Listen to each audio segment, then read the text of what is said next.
So today, we are making a historic recipe from Spain that dates back to the beginning of the Renaissance era. We're talking about Sopa de Patatas Extremeña.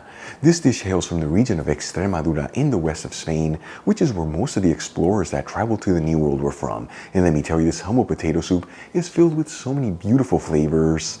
It truly is effortless to put together, and with that first spoonful, it's gonna warm your soul with so much goodness. Folks, serve this potato soup next to a bottle of Spanish wine, you're gonna have yourself a taste of Spanish history. This video is sponsored by Tienda.com. You know that Tienda is an online superstore focusing on selling all things Spain for your home and kitchen, and they've been around since 1996. And like I always tell you, they have the biggest selection of authentic Spanish ingredients, like artisan Spanish cheeses, the famous jamón serrano and jamón ibérico, Marcona almonds, olives, the beautiful canned seafood from Spain, and all the spices you need to make your favorite Spanish recipes, among so many other ingredients. And let me tell you, when it comes to cookware, they have the biggest selection of authentic Spanish paella pans that range in size from 2 servings all the way up to 50 servings, and they even offer classic grilling systems. That way you can always perfectly cook your paella. Folks, visit Tienda.com, let them know Albert from Spain on a Fork sent you there, and make sure you use coupon code on a fork during checkout for 10% off your order. Let's begin by heating a stock pot with a medium heat and adding in a 1/4 cup of extra virgin olive oil, which is 60 milliliters. While the olive oil is heating, I'm going to roughly chop 1 medium-sized onion and thinly slice 5 cloves of garlic. Then we'll add in the chopped garlic and onion into the stock pot. And we'll mix the vegetables around, that way they're all coated in that olive oil. And since we cut the onion and garlic into larger chunks, you don't have to mix this continuously, but do get in there every 1 to 2 minutes, that way everything evenly sautés. In the meantime, I'm gonna cut 1 kilogram of potatoes, which is 2 1/4 pounds, that have already been peeled, washed, and patted dry, each one into half-shaped rounds that are 1/4 inch thick, which is a little over 1/2 centimeter. Now to make this recipe, I'm using new potatoes. You wanna use potatoes that are a bit more waxy than starchy, as they hold their shape better when they're cooked. If you can't find new potatoes, you can also use Yukon Gold, Golden Delight, or even red potatoes. And we'll also cut 2 red bell peppers that have been washed and patted dry into big chunks.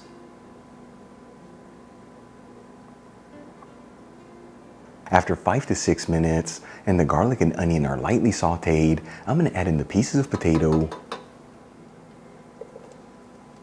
and the chunks of red bell pepper.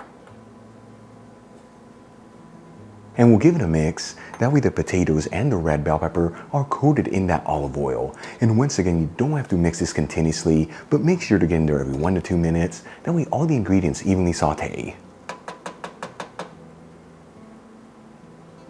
About 5 minutes after adding the potatoes and the bell peppers into the pan, and the potatoes are lightly fried, I'm going to add in 2 teaspoons of sweet smoked Spanish paprika, which is 3.5 grams. And we'll season generously with sea salt and freshly cracked black pepper. And we'll give it a gentle mix until everything's well mixed together. And let me tell you, the paprika is the most important ingredient in this soup, is what really gives it that incredible depth of flavors. You'll find a link where you can get the Spanish paprika I'm using from La Tienda in the description box below. Then we'll add in 1 liter of water, which is 4 1/4 cups. Of course, you can also use vegetable broth here if you like, but traditionally, this soup is made with water, and I actually prefer it with the water as it doesn't overpower the soup. And we'll also add in 2 bay leaves. Then we'll raise the heat to a high heat, and we'll give it a mix and bring the water to a boil.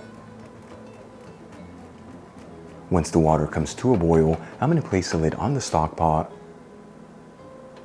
and we'll lower the fire to a low-medium heat, and we're going to simmer this for about 15 minutes. This is enough time for all the flavors to develop and for those potatoes to be perfectly cooked through. In the meantime, I'm going to heat a fry pan with a medium heat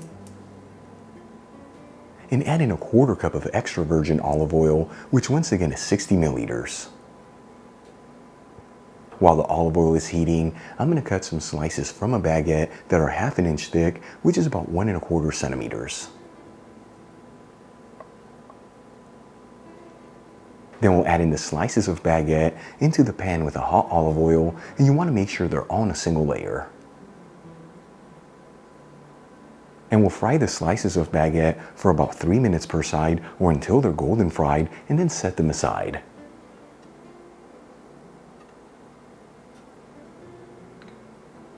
Alright, let's move back to the stock pot. This has been simmering for about 15 minutes on a low-medium heat, and at this point, the potatoes should be perfectly cooked through.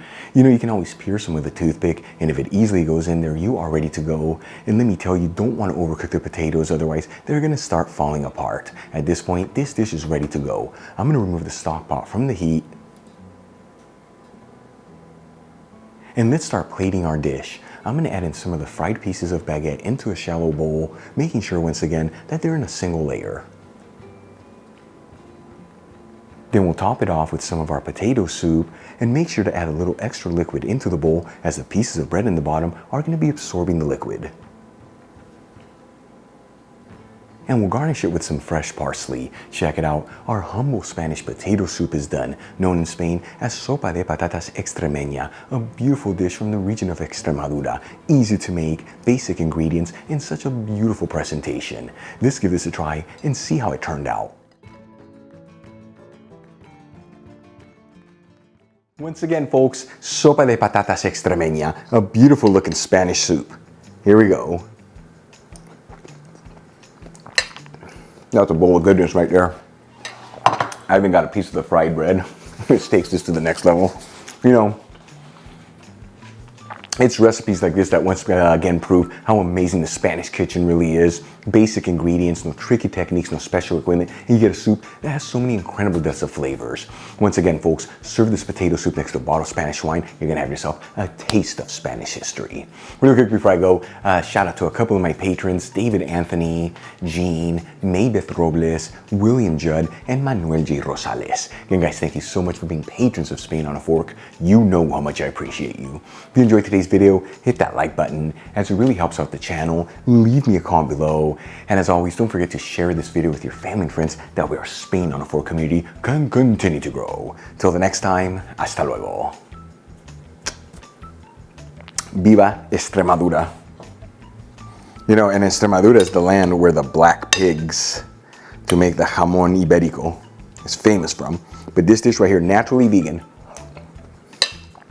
Too good. Hasta luego.